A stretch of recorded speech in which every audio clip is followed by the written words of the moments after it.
अवतार लिया। रानी ने 7 सपने देखे। क्यों? वासुदेव होने वाले। तो वासुदेव की माता 7 सपने देखती है, चक्रवर्ती की माता 14 सपने देखती। संपूर्ण काल गर्भ का पूरा हुआ, पुत्र का जन्म हुआ, बड़ा महोत्सव किया गया। 10 दिन के बाद पुत्र का नाम दशोटन करके त्रिपृष्ठ कुमार कायम किया।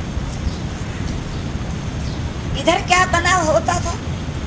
शंखपुर नगर के पास एक तुंगिया पर्वत, उस पर्वत की गुफा में विशाखा नंदी, वो जो राजकुमार था, उसका जीव मर करके सिंह के रूप में आया। उस पर्वत के पास में ही अश्वग्रीव प्रति वासुदेव के खेत पड़ते थे, लंबी चौड़ी भूमिका। वहां जो कोई रक्षा करने को आदमी रहे, वो शेर आके खा जाए। तो रोज के आदमी खाए जाने लगे, तो सब एक ही गांव का, एक ही परिवार का आदमी कितना मरे। तो वहां ये नियम बना दिया, चिट्ठियां डाल दी, जिस दिन की चिट्ठी जिसके नाम हो वो अपना आदमी भेज के उस खेत की रक्षा कर। वो 12 घूमता घूमता यहाँ भी आया, जहाँ ये त्रिपृष्ठ वासुदेव का जन्म हुआ है। त्रिपृष्ठ वासुदेव नौजवान हो गया, पिताजी के नाम की चिट्ठी। तो पिताजी ने कहा, भाई मैं जा रहा हूँ। कहाँ? तो इस तरह से शेर से खेतों की, जमीन की सुरक्षा करना। ओहो, इस काम के लिए आज दिन तक आप बहुत गए, अब नहीं जाना, मैं जाऊंगा। बेटे तैयार हो जाए, फिर बापों को काम करने से क्या मतलब?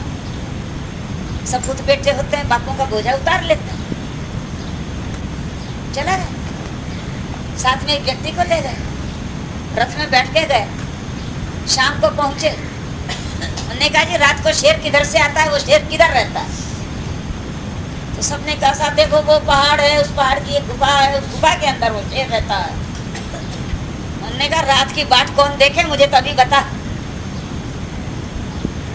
चले गए, जाकर के गुफा के अंदर प्रवेश कर गए। लोगों ने कहा महाराज कहीं सामने आ जाएगा, खा जाएगा। हमने कहा ये भाई हम नहीं रखना, हमें नहीं डरे कुछ। अब वो रथ वहां चलने लगा, तो उसके जो शब्द चींची, उससे शेर जी जगे, बड़े थे अजगर की तरह सोए हुए, उठ करके फनफनाहट करते हुए बड़े गौर से देख रहे हैं। इधर ये भी देख रहे हैं कि हाँ शेर जग गया, आ रहा। पर देखा कि शेर तो नीचे जमीन पर चल रहा है, और मैं रथ में बैठूं और उससे युद्ध करूं, तो हमारी राज्य नीति मना करती है। राज्य नीति तो पद वाले के साथ पदधारी, और ऊंट वाले के साथ ऊंट वाला, घोड़े वाले के साथ घोड़ा वाला, हाथी वाले के साथ हाथी वाला। सामने जैसा व्यक्ति हो वैसा ही इधर से होना चाहिए। तो ये हमारे राज्य नीति नहीं है कि ये तो बेचारा नीचे और मैं रथ में बैठा लड़ू। नीचे उतर गए, नीचे उतर करके वो उधर से वो आ रहा है, इधर से ये जा रहा है। वो फलांग मार करके आया, इन्होंने बीच में ही उसको ऐसा पकड़ा कि दोनों मुंह के होठ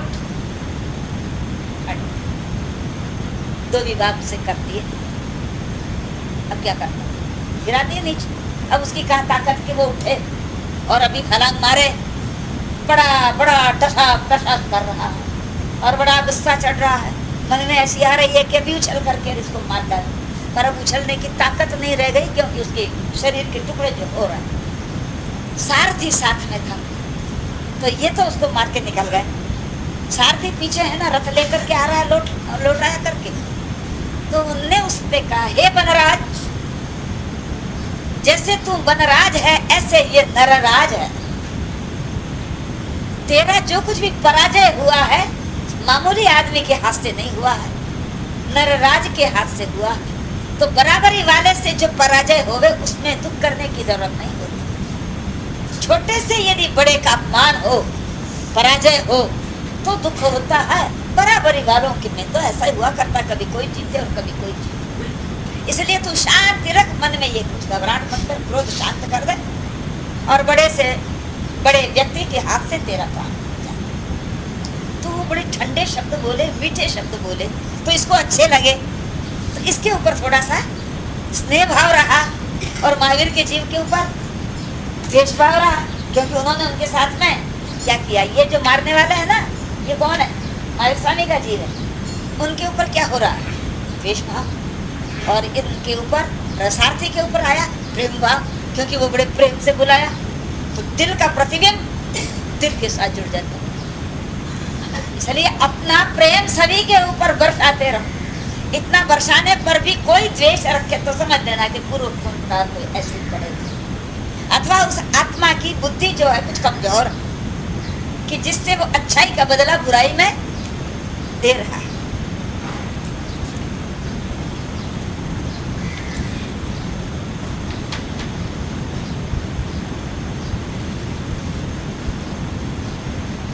बीसवें भाव में यही वासुदेव। अच्छा, ये कानों में खिला लगवाने का कर्म यही बंधा, सवेरे मैंने कह दिया था। वो भी इसी भाव के अंदर कर्म बंधन किया गया है कि शैया पालक के कानों में शीशा डाला गया और कर्म बंधन कर लिया गया। जो महावीर स्वामी बने हैं उस वक्त उसका भुगतान उनको करना पड़ा। यहाँ से ये त्रिपृष्ठ वासुदेव मर करके 7वें नरक में गए। वहां बड़ा लंबा चौड़ा आयुष्य, लंबा लंबा लाखों वर्षों बड़े दुख से कष्ट से उस आयुष्य को भोग रहे हैं। क्योंकि 7वें नरक की वेदना, 7वें नरक का अंधकार, उसको जब अपन पढ़ते हैं शास्त्रों में तो अपने को भी कुछ देर के लिए घबराहट हो जाती है और ऐसा लगता है कि हे भगवान, दया करना, सद्बुद्धि रखना, कभी भी मैं ऐसा कोई कर्म न करूं, ऐसी दुष्ट बुद्धि मेरे जीवन में न आवे कि मैं उस नरक का द्वार अब देखा होगा इस जीव ने कई दफा, पर अब नहीं जाना चाहता प्रभु। नरक का द्वार भी बंद हो जाए, तिरंज गति का द्वार भी बंद हो जाए, ये करनी मेरी होती रहे और ये बुद्धि तेरे ही चरणों से मुझे प्राप्त होगी। इसलिए तेरा ध्यान मैं करता हूँ कि मेरी बुद्धि निर्मल बने। वहां से चौ करके बीच में शेर का रूप, शेर बनते हैं, शेर बन करके, क्योंकि एक दफा गिर पड़े ना, अब नीचे गया जीव तो उसको थोड़ा नीचे का टाइम देना पड़ता। और इसीलिए रोजाना ये कहा जाता है कि चढ़े हुए गिरना मत। हमें भी यही उद्बोधन दे रहे हैं तीर्थंकर, आपको भी यही उद्बोधन दे रहे हैं। चढ़े हुए हो पढ़ना मत, ऊपर उड़ चुके हो नीचे जाने जैसे कार्य मत करना। शरीर के लिए, परिवार के लिए कर्म बंधन अब मत करना। वहां से चौथी नरक में गए शेर के भव से मर करके, फिर चौथी नरक का आयुष्य भोगा, फिर वहां से निकले, कई त्रिंज के भव किए, कई दूसरे भव किए, छोटे छोटे। अब उन भवों की गिनती नहीं की जा रही है, बल्कि 23वें भव में पश्चिम महाविदय के अंदर मुक्का नाम की एक नगरी है। उस मुक नाम की नगरी में धनंजय राजा राज्य कर रहे हैं, उनकी धारणी रानी है। उनके गर्भ में वही मरीचि का जीव अथवा स्त्री पृष्ठ वासुदेव का जीव उसमें आकर के जन्म लिया। माता ने 14 स्वप्न देखे, समय पर पुत्र रत्न उत्पन्न हुआ, प्रिय मित्र नाम रखा गया। युवावस्था में पहुंचे तो चक्रवर्ती का पद प्राप्त किया, क्योंकि पहले भगवान ने कही दिया था कि ये चक्रवर्ती भी बनेगा। और त्रुटितांग आयुष्य का पालन कर अंत अवस्था में चक्रवर्ती दीक्षा लेते हैं। दीक्षा लेकर के 1 वर्ष तक चारित्र का पालन कर समाधि पूर्वक मरण प्राप्त। 24वें भव में से 26वें भव तक 7वें देवलोक की 17 सागरों पर उनका आयुष्य वाले देव हुए। 25वें भव में इसी जम्बूद्वीप के भरत क्षेत्र में छत्रागापुरी में नंदन नाम के राजा हुए। गृहवास में रहे। कुटिलाचार्य मुनिराज आचार्य मिले, उपदेश सुना, वैराग्य हो गया, राज्य छोड़ा, बेटों को संभला लिया और स्वयं चारित्र अंगीकार किया। चारित्र अंगीकार करके बड़ी उत्कृष्ट तपस्या कर रहे हैं, विश्वस्थानक जी की आराधना कर रहे हैं और दिन रात उनके जाप, ध्यान और तपस्या ये कार्य क्षेत्र चल रहा है। तो लंबी उम्र थी उनकी, इसलिए मासिक श्रवण भी करिए। समझ लो कि आज भी एक 20 वर्ष का व्यक्ति है और संयमी जीवन अपनाया और मस खामन की तपस्या करे और उसकी 125-200 वर्ष की उम्र निकले, कितने मास खामन हो जाएगा? 100 मास खामन हो जाए, 150 हो जाए, हैं पूरे 200 भी तो हो जाए। तो अब जी की 1000 वर्ष की उम्र हो तो हजारों हो जाए। और लाखों वर्ष की जब उम्र थी जिस जमाने में, लाखों मास खामन हो जाती थी। तो कहोगे क्या ऐसा भी होता था क्या अपने भारत में? तो हाँ, पहले लंबी उम्र थी, इसके पहले और लंबी, उसके पहले और लंबी, और अब अपने जो चल रही है कम चल रही है। अपने पीछे आने वाले 200 वर्ष बाद, 500 वर्ष बाद, 1000 वर्ष बाद जो व्यक्ति आएंगे उनकी उम्र और भी कम होती जाएगी। तो ये समय के साथ उम्र का भी कम होना, बढ़ना, ऐसा होता है। तो नंदन राजा जिस वक्त ये हुए हैं, दीक्षा लिए, चारित्र पालन कर रहे हैं, उस वक्त जगत में प्रवाह चल रहा था लंबे आयुष्यों का, लाखों वर्षों का। तो वे लाखों वर्ष तक मासक क्षमण की तपश्चर्या करते हैं और तीर्थंकर नाम कर्म का यहाँ पर बंद पड़ जाता है कि अब ये तीर्थंकर बने, इतना पुण्य का टिगला, इतना पुण्य संचय आत्मा में हो। यहाँ से मर करके और वे कहाँ जा रहे हैं? 10वां देवल पुष्पोत्तर विमान, और वहां से ये भारत वर्ष में जन्म लेकर के बना रहे हैं। तो ये बीच के सारे भाव उनके कह दिए। तेनम कालेनम तेनम समयनम समं भवं महावीरे तिन्नाणु भगे याद। जब भी तीर्थंकर मनुष्य के रूप में अवतार लेते हैं माता के गर्भ में, तो उनको 3 ज्ञान होते हैं। तो कुल ज्ञान कितने होते हैं? 5। मति ज्ञान, श्रुत ज्ञान, अवधि ज्ञान, मंतपर्य ज्ञान और केवल ज्ञान, यानी ज्ञान ही ज्ञान, केवल, फिर अज्ञान नहीं रहता, उसको केवल ज्ञान कहते हैं। आप केवल शब्द का अर्थ क्या लगाते हैं? जिसमें दूसरी चीज का मिश्रण न हो, केवल। अरे भाई, केवल मिठास ही मिठास है इसमें। तो केवल ज्ञान ही ज्ञान रह जाए, उसको ज्ञान, केवल ज्ञान बोलते हैं। पूरा विश्वव्यापी, तीनों ही जगत को जानने वाला। ये 5 ज्ञान हो गए। 5 ज्ञान में से 3 ज्ञान गर्भ में लेकर के मति ज्ञान, श्रुत ज्ञान और अवधि ज्ञान भी उनको होता है। जब चलते हैं वहां से, अपने स्थान से माँ के गर्भ में आते हैं, तो उन्हें ये मालूम था पहले कि अब मैं यहाँ से जाने वाला हूँ, क्योंकि मेरी यहाँ की उम्र खत्म हो चुकी है। और जब माँ के गर्भ में आ जाते हैं, तब जान लेते हैं कि मैं अब दूसरी जगह आ गया हूँ अवतार लेकर के। और वो जो आने का समय है एक, वो बड़ा सूक्ष्म होता है, इसलिए उसका भान नहीं रहता, वो पकड़ में ही नहीं आता। पहले का जान सकते हैं, पीछे का जान सकते हैं, पर एक समय बड़ा सूक्ष्म है। वो भगवान 3 ज्ञान करके सहित में पधारे, और जब गर्भ में पधारे तो 14 स्वप्न माताएं देखती ही है, और उन स्वप्नों के आधार से उनके पतिदेव उनको फलादेश जब बताते हैं, तो बढ़िया ही बढ़िया कहें, अरे तुमने तो इतना बढ़िया स्वप्न देखा, इतना बढ़िया स्वप्न देखा है कि इन स्वप्नों के आधार से बड़ा भाग्यशाली उत्पन्न होगा। 32 लक्षणा बेटा तुम्हारे उत्पन्न वाला है, पुत्र होने वाला। भाई 32 लक्षण कौन से होते हैं? जिस पुरुष के अंग में 7 लाख स्थान हो, 6 ऊंचे स्थान हो, 6 पतले हो, 5 लंबे हो, और 3 विस्तार वाले हो, 3 छोटे हो, 3 गंभीर हो। ये हो गई गिनती में 32। इनकी व्याख्या आगे करेंगे, इसी में बता रहे हैं। नख, हाथ मतलब हथेलियां, जबान, जीभ, होठ, तालवा और नेत्रों का ये हिस्सा, वैद लोग भी देखा करते हैं खून है कि नहीं, ये हिस्सा, ये 7 हमेशा लाल रहते हैं, और लाल रहे वो अच्छे गिने जाते हैं।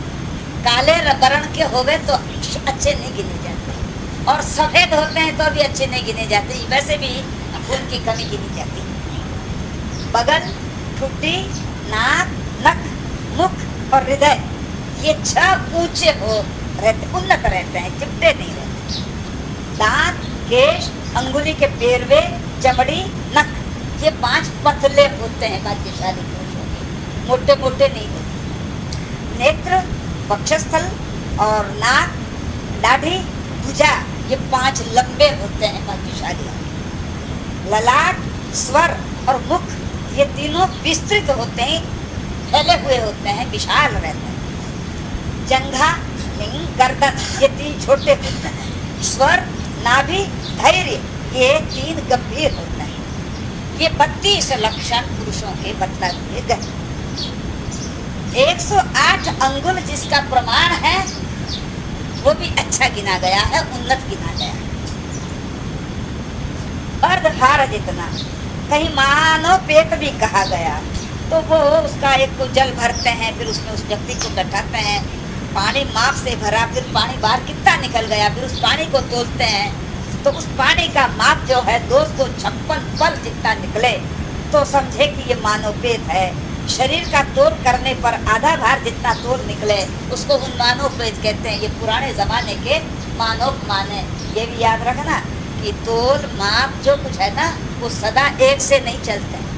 ये तो आपके सामने ही हो गए। अभी क्या है, 100 ग्राम आ गए, 100 पैसे आ गए, और थोड़े से वर्ष पहले क्या करते थे? अरे अभी अपने आंखों के सामने बदल रहे हैं, तो बोला हजारों लाखों वर्षों में तो बदलते ही रहते हैं, आते ही रहते हैं, जाते ही रहते हैं। मस्तक, भार, नासिका, दाढ़ी, गर्दन, हृदय, नाभि, जंगा, हाथ पैर आदि सर्वांग सुंदर, मसे, तिल आदि ये भी जहाँ होने चाहिए वहीं होंगे उसके। क्योंकि जब भाग्यशाली जीव है तो शुभ ही शुभ लक्षण होंगे ना, फिर अशुभ लक्षण होगा भी काहे वास्ते? प्रतिकूल चिन्ह क्यों रहेगा उनके शरीर के ऊपर?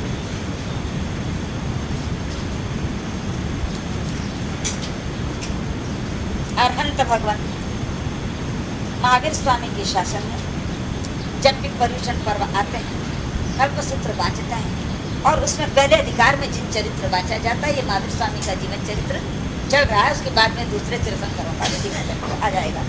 तेनम कालेनम तेनम समयनम सक्के देवी देवराय विजय पाणी पुरंदरे जाओ साईं को भुगाई गुंजमाने विहर। इस काल के समय के अंदर प्रथम देवलोक के अधिपति अपने सिंहासन के ऊपर बैठे हुए हैं। पहले देवलोक के इंद्र देव संबंधी दिव्य भोगों को भोगते हुए विचरते हैं।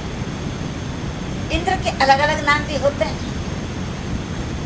पहले देवलोक के इंद्र को शक्रेंद्र भी कहते हैं, क्योंकि शक्र नाम के सिंहासन के ऊपर वो बैठते हैं, इसलिए शक्रेंद्र। देवराजा भी कहते हैं क्योंकि दूसरे देवों के वो राजा, जैसे नर राजा कहा जाए। वज्रपाणी, उनके हाथ में वज्र रहता है, इसलिए इंद्र का नाम वज्रपाणी भी संस्कृत में आया। और पुरंदर भी कहते क्योंकि वो शत्रुओं के नगरों को ढेर लगा देने वाला है, तो पुरम दारयती थी पुरंदर। शतकेतु भी कहते हैं इसको, क्योंकि इसने शो विग्रह करके और वहां जन्म लिया है इस पहले देवलोक के इंद्र ने, इसलिए इसको शतक्रतु भी कहते हैं। कैसे सो विग्रह कैसे लिए, इसका कुछ कथानक है तो कहा थोड़ा सा कथानक है, सुनाओ। हस्तिशीर्ष नगर है, जित शत्रु राजा है, वहां राज्य कर। उसी नगर में कार्तिक नाम के नगर सेठ है। बड़ा राज दरबार में भी सम्मान है, समाज में भी सम्मान है, गांव में भी सम्मान, और दुखियों के माँ बाप होने से जनता में भी उनका स्थान है। सम्यक्तधारी है, धर्मनिष्ठ है, बिना सामायक के दर्शन के पूजन की भक्ति किसको करे बगैर रोटी भी अरे नहीं खाई जाए। याद रखो बंधु, बिना दर्शन के रोटी कैसे खाई जाए? बिना जाप करे बगैर इस पेट को, इस शरीर को सब कुछ दे दें और आत्माराम को भूखा रहने दें, कभी नहीं बनता। तो वो धर्म ध्यान में भी खूब सम्यक्त में इतने पक्के, वीतराग के शासन में वीतराग के धर्म को इतना समझ लिया। अब एक दिन क्या बनाओ बना, उस नगर में एक मासक क्षमण तपस्या करने वाला कोई संत आ गया। उनको लोग बंधन करने के लिए गए, सब कोई गए, केवल एक कार्तिक सेठ नहीं गए। वो अपने कार्य क्षेत्र में लगा हुआ है, वो कहीं जाता था नहीं, वैसे भी नहीं जाता था। अपनी धर्म क्रिया, अपने धर्म स्थान और अपनी आराधना उसी में मस्त रहते थे ज्यादा। तो उन्होंने पूछा, क्यों जी तुम्हारी सब नगरी की जनता हमारे यहाँ दर्शन करने को आ गई? उन्होंने कहा हमारा सब आ गई, एक कार्तिक सेठ नहीं आया। वो कहीं नहीं जाता है, वो अपने आप में मस्त रहता है, किसी को मस्तक झुकाने एकाएक नहीं पहुंचता। इनके मन में अभिमान है, वो मेरे दर्शन करने को नहीं आए तो मेरा नाम ही क्या जब तक उसको न झुकाया। अब मौका देख रहे हैं। एक दिन राजा दर्शन करने को आए और मासक क्षमण पूरा होने वाला था, पारना कराना। तो राजा साहब ने कहा साहब आप मेरे घर पर पारना करना स्वीकार करो। उन्होंने कहा तुम्हारे घर पर पारना जब स्वीकार करो कि कार्तिक शेठ मुझे आकर के पार ना करा रहे। वो अपने हाथों से परोसे तो मैं आ गई। मैंने कहा महाराज ये क्या शर्त रखी, ये कौन सी बड़ी बात है, ये आपने पकड़ा दी कैसे, समझ में नहीं आई मेरे को कि फलाना आदमी पार ना करा दे। कार्तिक सेठ से आपका क्या संबंध रही हो? कार्तिक सेठ मेरा आदमी है, मेरा प्रेमी है, मेरे नगर का नगर सेठ है, इसलिए मैं उसको कह दूंगा तो वो परोस देगा, आपको क्यों नहीं परोस? मंजूरी हो गई बात। उधर राजा साहब घर गए और कार्तिक शेठ को बुलाया, बोला कि क्या शेठ इस प्रकार एक पालना मैंने कहा है और वो कहते हैं कि कार्तिक शेठ के द्वारा करवाना, तो आपको पालना करना, ठीक है, आपके कहने से पालना जरूर करवा दूँ, तो क्यों ना करवा। इसलिए कोई भी नियम, कोई भी व्रत वगैरह लेते हैं तो राजा भी योगेणम, राजा के आदेश से मुझे जो भी काम करना पड़े मैं खुला रहा। गए साहब महाराज पधार भी गए, सब पालना कराने के लिए परोसगारी करने को भी आ रहे हैं, वो चीज लाए वो चीज लाए, ये ले सब ये दे। अब वो पालना कर रहे हैं, खीर पीर पूरी भी सब ले रहे हैं और कार्तिक से परोसगारी कर रहा है। तब महाराज जो थे ना संत,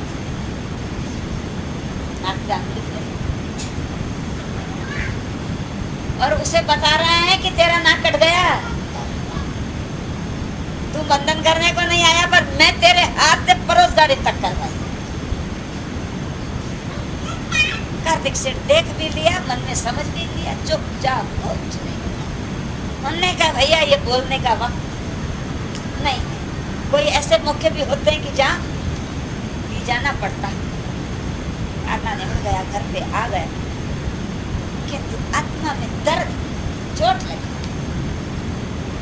और कहने लगे अरे आत्माराम पहले से ही संयमी बन जाते तो आज ये पराभव पाने का मौका, आज ये नाक कटाने का मौका तेरा है। पर तूने तुझे गृहस्थाश्रम के अंदर ऐसी फसाई रखी कि निकलने की उम्र आ गई है पर निकला नहीं, अब नहीं रहे। बस तैयारी करके और मुनि सुब्रत स्वामी के चरणों में जाकर संयम धारण कर लेते हैं। संयम लेने के बाद में खूब खूब तपश्चर्या, रोज के अभिग्रह, ऐसा हो तो पार ना करूंगा, ऐसा होगा तो पार ना करूंगा, और नित नए अभिग्रह करते जाते हैं। जब गिनती लगाई गई उनके स्वर्गवास के टाइम 100 अभिग्रह किए थे उन्होंने। कोई कार्तिक शेठ वहां से उस आराधना के बल पर मर करके पहले देवलोक में जाके इंद्र बने। अब जो क्या बनता है वो ताप जीव संत का, वो भी अपनी साधना से पूरा होकर आयुष्य जब पूरा हो गया तो मर करके इसी देवलोक में आकर सवारी की जगह, हाथी की जगह उत्पन्न। कि ये इतना सा याद रख लेना कि देवलोक में पशु नहीं होते, तो क्या जो सवारियां जुदी जुदी बनाते वो कैसे बनाते हैं? वो स्थानीय देव होते हैं, नियुक्त किए हुए, मुकर्रर किए हुए, हाथी का, घोड़े का, सेना का। तो जिस वक्त इंद्र का ये आदेश हो जाएगा हाथी बन के आओ, तो वो देव हाथी बन के आए। घोड़े वाले को हुक्म करे तो वो देव ही घोड़ा बन के आए। सेनानी का हुक्म करे तो वे देव ही सेनानी बन करके वहां के आए। तो इंद्र महाराज की तो सवारी है इस ऐरावण हाथी की। तो एक दिन उनको कहीं जाना था तो उन्होंने आदेश दिया कि सवारी ले आओ। हाथी आ गया, पर ज्यों ही सामने किसको देखा? कार्तिक शेठ का जीव। तो उसको देखा तो जाति स्मरण हो गया।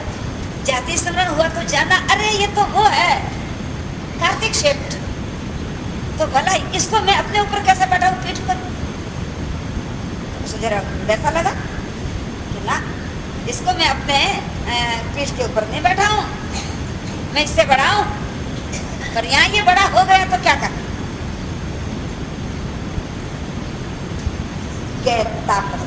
हाथी ने ज्ञान से अपना इंद्र का पूर्व देख लिया, पूर्व संबंध जानते ही भाग गए। सवारी के लिए रुपये नहीं, दौड़ा। पर उसको दौड़ने कौन दे? उसी वक्त दूसरे देव पकड़ के लाते हैं। इंद्र महाराज ने अपना विज्ञान लगाया, यहाँ से भागने का क्या कारण है इसका? तब उन्होंने देखा, ओ ये तो वो है, इसलिए मेरे साथ इसका विरोध है ना, तो यहाँ भी उसको विरोधी भाव रह गया, तो ये चला जाए। पकड़ के मंगा के जबरदस्त उसके ऊपर बैठ के सवारी करी। रोषातुर होकर हाथी ने 2 माथे बनाए, इंद्र महाराज ने भी 2 रूप बना लिए। उसने 4 माथे बनाए तो इंद्र महाराज ने भी 4 रूप बना लिए, एक एक रूप के ऊपर एक एक रूप अपना बैठाते जाते। फिर इंद्र महाराज ने कहा, रे क्षुद्र, किया हुआ कर्म कहीं नहीं छूटता, अब खेद क्यों करता? जो कर्म किए हुए हैं शांति से भोगो, शांति से चुकाओ। अब ये दौड़ भाग करना तुम्हारा बेकार होगा, क्योंकि यहाँ तुम्हारा प्रभुत्व नहीं है, यहाँ प्रभुत्व मेरा। आपको याद नहीं है वो दिन आपने मेरे नाक पे अंगुली फिरा करके मुझे अपमानित किया था, और मैंने आपको एक अक्षर भी नहीं कहा, और अब कुदरत ने ही आपको दंड दे दिया और मुझे ऊपर भेज दिया। ऊपर मैंने तो नहीं चाहता कि आप नीचे जाए और मैं ऊपर जाऊं, परंतु ये तो प्रकृति का नियम है, जिसकी जैसी करनी उसकी वैसी भरनी। आपने संयम तो लिया था, यानी साधना तो पकड़ी थी, पर साधना के पीछे जहर निकालने का था, वो जहर नहीं निकाला। और जब तक साधना के क्षेत्र में जहर नहीं निकलेगा तो अमृत भी जहर के रूप में हो जाता। दूध है, पर दूध में यदि इतना सा जहर पड़ जाए तो सारा दूध। धर्म ध्यान, साधना, दान, पुण्य, तीर्थ, यात्रा, समाज आदि ये सब दूध। पर इसके अंदर यदि क्रोध, मान, माया, लोभ, राग, द्वेष, ईर्ष्या इसका जो जहर डाल दिया तो वो दूध भी बेकार हो जाता है और आत्मा को पुष्टि नहीं देता। तब जाकर शांत हुआ, ठंडा हुआ। अब इंद्र महाराज की सवारी के अंदर होता। तो यहाँ इंद्र महाराज का नाम शतक्रतु क्यों है? तो इस प्रकार इसको सहस्राक्ष भी कहते हैं, 1000 आंख वाले। तो 500 मंत्री है, 500 मंत्री सहित ये कार्य करते हैं, इसलिए साहब आपकी 1000 आंख है। लौकिक में ऐसा मानते हैं, मघवा कहते हैं, क्योंकि एक विशिष्ट देव इंद्र का सेवक है, उसका नाम मघवा है। इंद्र महाराज को भी लोग मघवा मघवा कहने लगे। पाक शासन, पाक नामक दैत्य को पराजित किया था, इसलिए इनका नाम पाक शासन। इंद्र महाराज दक्षिण भारत के अधिपति है, 32 लाख विमानों के स्वामी हैं, ऐरावण हाथी का वाहन है, निर्मल वस्त्रों को पहनते हैं, पुष्प मालाएं रहती है, मस्तक के ऊपर मुकुट है, नवीन सुवर्ण के अत्यंत सुंदर चंचल कुंडल बने हुए कानों में धारण कर लेते हैं। झूलते हुए कुंडल दोनों उनके कंठस्थल पर, गाल पर टपकते रहते, टकराते रहते हैं। माँ रिद्धि, माँ कांति, माँ ज्योति, क्योंकि बड़ा पुण्य लेकर के गए। पुण्य कमाई कहाँ करी थी? यहाँ। कमाई की दुकान तो ये है, कमाई की पेड़ी ये है, कमाई की कंपनी ये है, और कमाई की फैक्ट्री ये है। माल देने वाली तो ये फैक्ट्री है, वो तो माल खाने की जगह है। इसलिए फैक्ट्री में जितना माल तैयार करना हो, ये फैक्ट्री है। इस फैक्ट्री के अलावा कोई दुनिया के अंदर कंपनी नहीं है जो माल तैयार कर सके। पर हम लोगों ने क्या समझा कि बस ये ऐसा धन, ऐसा घर, ऐसा रूप, ऐसी रमणी, ये जाने कहीं मिला ही नहीं, जो मिला है सो यही मिला। अरे उस रीति के सामने ये है क्या तेरे? तू तो उस स्थिति का अधिपति है जिस स्थिति के सामने वर्तमान का जो युग है या वर्तमान की संपत्ति है, वो तो एक तुझके बराबर भी नहीं है। पर वो तो भूल गए अपन, क्योंकि प्रत्यक्ष नहीं रही, और ये प्रत्यक्ष रही, इसलिए थोड़ी सी में भी वो और पार होकर के और फंसा गए इसी के अंदर चले गए। इंद्र महाराज इतने भाग्यशाली, महान बल है, महान यश है, महान सुख, लावण्य से चमकता हुआ उनका शरीर, और उनके शरीर पर पंचवर्णी पुष्प मालाएं झूल रही है। सौधर्मा नामक पहले देवलोक में, सौधर्मा नाम की सभा में इंद्र महाराज शक्र सिंहासन के ऊपर बैठे हुए। सौधर्मा देवलोक में 84,000 देव इंद्र की सेवा करते हैं, केवल सेवा में ही रहते हैं वो, और सेवा में कुछ नहीं, क्यों बीमारी नहीं, कुछ नहीं, खाना पीना नहीं, तो वही रोटी भी लाके, फुलके भी लाके, शाक भी लाके परोस दे, पर वहाँ खाना नहीं, वहाँ भूख ही नहीं लगे, न बनाने की उपाधि, न खाने की उपाधि, न बाहर जाने की उपाधि, आहार ही नहीं तो निहार कैसा। इसलिए कोई सेवा का कार्य कुछ नहीं है, फिर भी एक बड़प्पन है। साहब 84,000 देवता बैठे सेवा कर, आपके पास में भी 50 नौकर आप घर में रख लो, 50 नौकर तो रहेंगे, और 50 नौकर काम क्या करेंगे? आप काम तो 2-4 ही तो करेंगे। पर अजी साहब इनके 25 नौकर है, सब इनके 50 नौकर है घर में, अजी साहब 50 मुनीम काम कर रहे हैं, ये क्या हुआ? बड़प्पन होता है, वैभव का एक बाहरी क्षेत्र और बाहरी रूप दिखाया जा सकता। 7 सेनाएं होती हैं इनके और 8 अग्र महिषियां इंद्राणियां होती है। एक इंद्राणी के 16,000 देवता संरक्षक सेवा करते हैं, ये नौकर के स्थान पर। समृद्धि से परिपूर्ण 32 लाख विमान के मालिक, 32 लाख विमानों में इंद्र महाराज का संकेत चलता है, हाँ ना। उनके आदेश का कोई खंडन कर ही नहीं पाता। इंद्र महाराज इन देव देवियों के साथ रहते हैं, सर्व में अग्रगण्य, सबके नायक, सबके प्रतिपालक, सब देवों के अंदर महान, तमाम देवों के ऊपर आज्ञा करने वाले।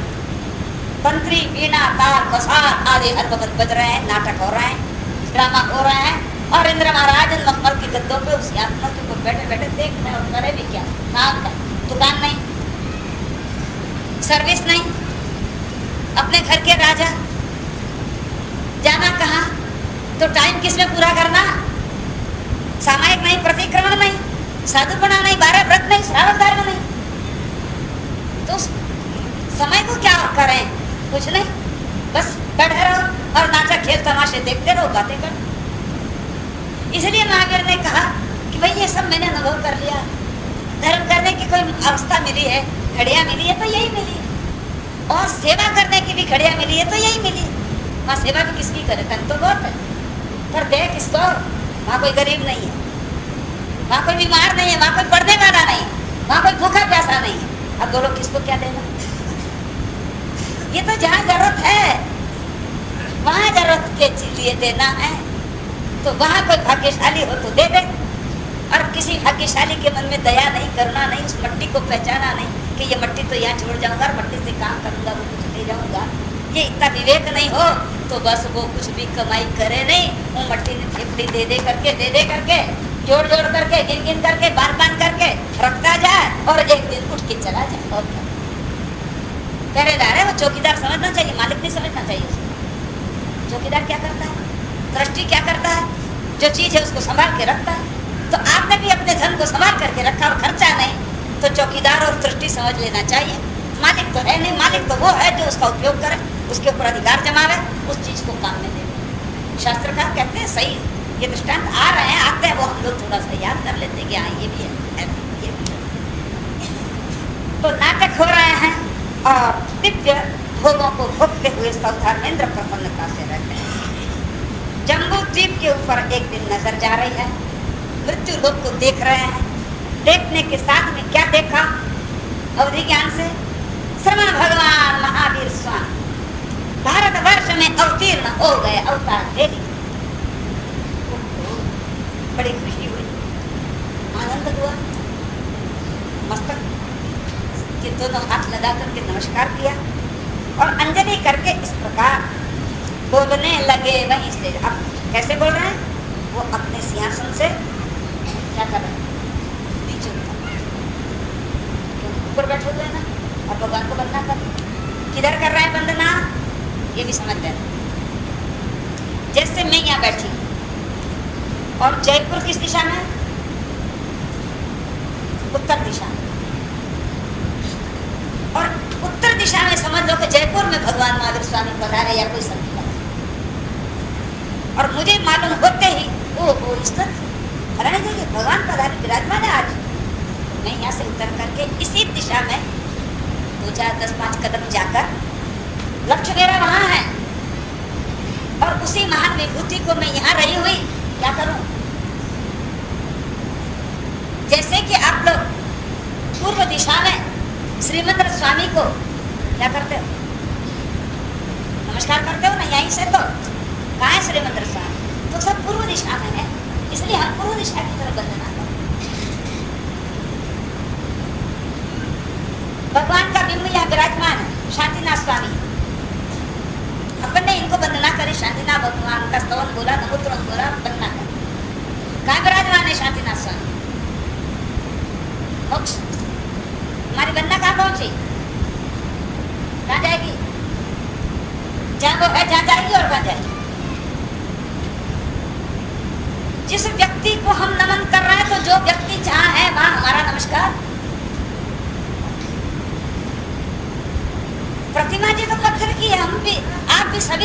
तो जान रही है पत्थर पत्थर है, पर पत्थर में प्रतिमा किसकी बनाई गई? जिनकी प्रतिमा बनाई वो पत्थर है क्या? तो नहीं, ये तो भगवान है बस। तो फोटो लाभचंद जी का है ना, है तो कागज का टुकड़ा, वो जड़ है, उसमें कहा लाभचंद जी बैठे।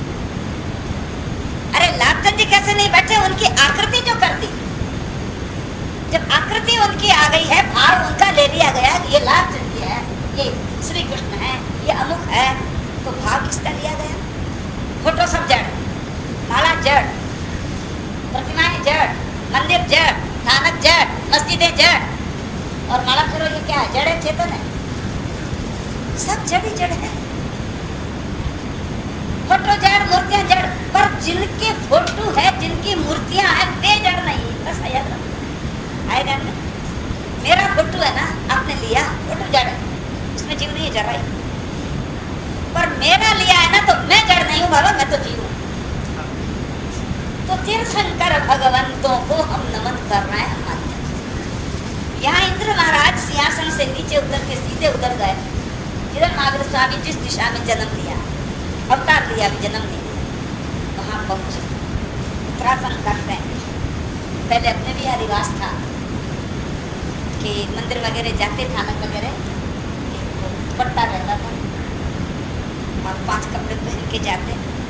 जब बंधन वगैरह करते तो उस दुपट्टे से जमीन को भी साफ कर लेते, कोई कीड़ी वगैरह कुछ उसको भी हटा लेते और बंधन भी नाम आया उत्तराखंड, तो यूँ करके उधर गए। 3 वक्त आया हिनम पया हिनम, करे ही बंदई नमं सही, वंदिता नमं सित्ता।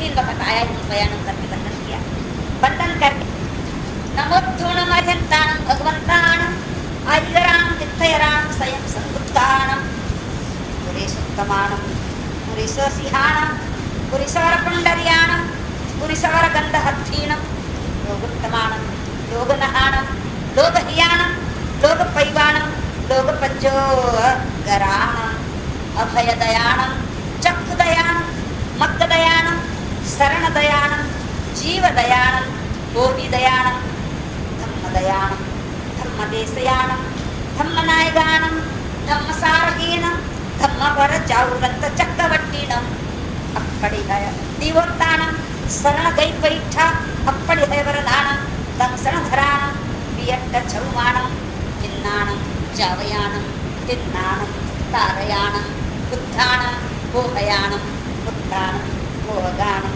सब्बनाणम सब्बदर्शीणम शिव मयल मरुव मणंत मखय मपावाह मपुनरावित्ति सिद्धि गैनामधेयम ठाणम संपत्ताणम नमो जिणाणम चियभयाणम। ये नमोत्थनम का पाठ जो तीर्थंकरों के लिए ही बोला जाता है, दूसरों के लिए नहीं बोला जाता। ये नमोत्थनम का पाठ इंद्र महाराज ने इसका अर्थ साथ का साथ बना देते, क्योंकि मूल पढ़ लो, अर्थ ध्यान में नहीं होगा तो उसका मतलब नहीं समझोगे। क्योंकि आपके यहाँ जितने भी ये सूत्र हैं सब प्राकृत में है, तो प्राकृत की चीजों के अर्थ एकदम आप पकड़ नहीं सकेंगे। तो क्या कर दिया हमारे पूर्वाचार्यों ने, उसका अर्थ भी कर दिया संस्कृत में, फिर कर दिया अब हिंदी में, तो उसको जान बनाने को ले लेना है। नमोद्धूणम नमोस्तु, नमस्कार हो इनको, अरे अरिहंताणम अरिहंतों को, भगवंताणम भगवंतों को, आईगराणम आदि करने वालों को, तीर्थयराणम तीर्थ करने वालों को। भाई तीर्थ कैसे करें? साधु साध्वी श्रावक श्राविका 4 प्रकार का जो तीर्थ है, संघ है, इसकी स्थापना करने वाले कौन होते हैं? केवल ज्ञान होते ही सबसे पहला काम क्या? संघ स्थापना। यदि संघ स्थापन ही नहीं होगा तो शासन टिकेगा किसके आधार से? साधु नहीं, साध्वी नहीं, श्रावक नहीं, श्राविका नहीं, तो शासन क्या होगा? संघ किसका? अरे राष्ट्र भी राज्य कर रहा है, राष्ट्रपति बने, पर काय के लिए बने? जब राष्ट्र निवासी कोई नहीं रहे तो राष्ट्रपति किसका? संघ कोई व्यवस्था ही न जमाओ तो संघपति कैसे होगा? इसलिए तीर्थंकरों का पहला काम होता है कि केवल ज्ञान हुआ तब संघ स्थापना कर देते हैं। इसलिए भगवंत को अपन क्या कहते हैं? तीर्थ करने वाले। तीर्थयराम स्वयं संबुद्धानाम, अपने आप बोध को प्राप्त होने वाले, कोई उनको उपदेश नहीं देता है, स्वयं इतना ज्ञान लेके आते हैं कि उनको ज्ञान प्राप्त हो जाता है। और भगवान कैसे हैं? पुरुषों में उत्तम है, पुरुषों में सिंह के समान है, पुरुषों में कमल के समान है, और कमल कीचड़ में पैदा होता है, जल से बढ़ता है, दोनों उसमें ऊपर हो जाता है। ऐसे ही भगवान संसार की कीचड़ में पैदा होते हैं, भोगों के जल से बढ़ते हैं, और बाद में दोनों को जोड़ करके आत्म साधना के क्षेत्र में चढ़ते हैं। देखा कर जहाँ भी विहार करते हैं, बीती उपद्रव आदि कोई उपद्रव नहीं होती, महामारी नहीं होती, तीड़ का उपद्रव नहीं होता, चूहों का उपद्रव नहीं होता, देश के राजा का उपद्रव नहीं होता, और परदेश के राजा का भी उपद्रव नहीं होता, अतिवृष्टि भी न हो और न्यून दृष्टि भी न हो। फिर भगवान कैसे हैं? लोगों में उत्पन्न है, लोगों के नाथ है, लोक के हित करने वाले हैं, छह अस्तिकाय को जानने वाले हैं, लोक प्रदीपक है, दीपक के समान है, लोक में प्रद्योत में उजाला करने वाले हैं, अभय दान देने वाले हैं, सात भयों से बचाने वाले हैं, ज्ञान रूपी चक्षु को देते हैं, बुद्धि देते हैं, धर्म देते हैं, धर्म की देशना सुनाते हैं, धर्म के नायक हैं, और धर्म के सारथी है। सारथी क्या करता है जी? सारथी रथ को हाँकता है, और बड़े इधर उधर चले जाए तो फिर वापिस कहाँ ले आते हैं? रोड पर, रास्ते पर, गाड़ी को जाने नहीं देते हैं, ठिकाने लाते हैं। कैसे? कोई लाए भी, कोई उदाहरण भी बता दो। देखो मेघ मुनि को लाए, मेघ कुमार को लाए। कौन मेघ मुनि? महाराजा श्रेणी के लड़के हैं, और महावीर स्वामी की देशना सुनी है, धारणी माता का नाम है। और ये जब गर्भ में थे तो महारानी को स्वप्न इच्छा क्या हुई? मेघ की। और मेघ की इच्छा आज तो होवे तो कोई बात नहीं, जल्दी से पूरी भी हो जाए, पर ऐसे टाइम में मेघ की इच्छा हुई कि जिस वक्त मेघ का नामो निशान भी नहीं। उन्हें ऐसी इच्छा हुई कि धूल हवा चले, बदल होवे, बिजलियां चमके, पानी के फुहारे पड़े, और मैं हाथी के ऊपर बैठकर महाराजा मेरे पास में रहे, चमर मेरे ऊपर रहे, छत्र मेरे ऊपर रहे, और मैं पूरी वर्षा ऋतु की वो शहर करने के लिए घूमूं। ये इच्छा उत्पन्न हुई तो महाराजा को कहा गया, और पूरी भी करी। तो पुण्यवान होते हैं तो उनके देवता लोग भी कभी न कभी सहायता कर देते हैं। तो इनके मित्र थे देव, अभय कुमार ने आराधन किया। अभय कुमार की आराधना से वो जो मित्र देव है अभय कुमार के, वो अपने माता की इच्छा पूरी करने के लिए प्रार्थना करी थी। उन्होंने वो दूल्हा उसका पूरा कर दिया। जब जन्म हुआ तो नाम भी क्या रखा? वेद कुमार, ऐसा नाम रख दिया। और शादी भी कर दी 8 लड़कियों के साथ में। महलों में रह रहे हैं आनंद से, खाना पीना सोना और खेलना कूदना, यही काम, और कोई काम भी नहीं था। इधर जब महावीर स्वामी आए, दे सुना, उनको प्रतिबोध हो गया, और महावीर स्वामी से कहने लगे, भगवान मैं घर जाके आज्ञा लेके आता हूँ, मैं अब आपके चरणों में रहूंगा, दीक्षा लूंगा। भगवान ने सबको एक ही जवाब दिया, जाओ सुख दीवान में, तुमको जैसा सुख उपजे वैसा करो। वो घर पे गए, घर में जाके श्रेणिक राजा से आज्ञा मांगी, धारणी माता से आज्ञा मांगी। तो धारणी माता पिता दोनों ही घबराए, रोने लगे, समझाने लगे। इसकी ढाले भी बनी हुई है, धारणी मनावे रे मेघ कुमार ने, तू मुझ एक जगू, तुझ बिन सुना रे मंदिर मारिया, रखो रखो कर तणसू, धारणी मनावे रे मेघ कुमार ने। ये पूरा चौठारिया बना हुआ, तो बहुत समझाया, पर इन्होंने एक ही बात पकड़ ली। आखिर माँ बापों को आज्ञा देना पड़ा, और भगवान महावीर स्वामी के चरणों में गए और बच्चा की दीक्षा कर। दिन तो आराम से निकल गए, रात पड़ी। जब एक पहर रात निकल गई तो सब मुनि अपना अपना संसार करके सोने लगे। तो वहाँ क्रम आया, तो बड़े मुनि, फिर दूसरे मुनि, फिर तीसरे मुनि, फिर चौथे मुनि। तो ये तो नवदीक्षित मुनि छोटे सबसे, इनका नंबर कहाँ आया? छेला आया। उधर रास्ता भी उधर ही था।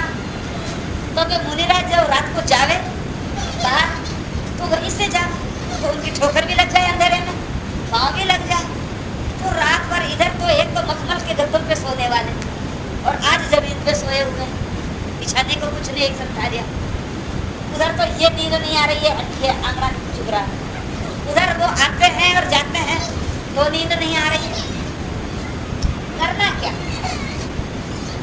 हमने कहा रे भगवान, ये साधु पड़ा तो बड़ा बोरिया, बड़ा कठिन काम है। मैं तो एक दिन में ही घबरा गया, एक रात में ही। तो जिंदगी कैसे निकालूं? अभी तक तो कुछ बिगड़ा नहीं, मेरी स्त्रियां भी यही है, मेरे माँ बाप भी यही है, मेरा घर भी यही। मैं तो सवेरे ही भगवान का ये रजोहरण उनको देख के मैं अपने घर जाऊंगा, मेरे से ये साधु बनेगा। बोला यूं रात भर नींद ना आवे तो क्या एक दिन का काम है जो एक दिन निकाल दो? अरे इन मुनियों ने भी ख्याल नहीं रखा, ये भी नहीं सोचा कि भाई आज इसका लाड करें, इसको अच्छी जगह सुनावे, इसके लिए कुछ पीछा दे, कुछ भी तो नहीं। जैसे तैसे रात पूरी हुई, सूरज उगा ही नहीं और वो तो उठ करके भगवान की तरफ रवाना हो गए। जाके भगवान के चरणों में नमस्कार किया तो भगवान ने फरमाया, एक मुनि, एक कुमार, क्या रात्रि में आज तुमको बड़ा खेद हुआ, बड़ी तकलीफ हुई, नींद नहीं आई, साधुओं ने तुम्हें दुख दिया, इसलिए तुम अधीर होकर के मेरे पास दुर्गामुक्ति वापस देने को आए हो, क्यों यही बात सही है? हाँ भगवान सही है, मैं यही विचार करके आया हूँ प्रभु, मेरे से ये कष्ट सहा नहीं गया। नहीं कहा, याद करो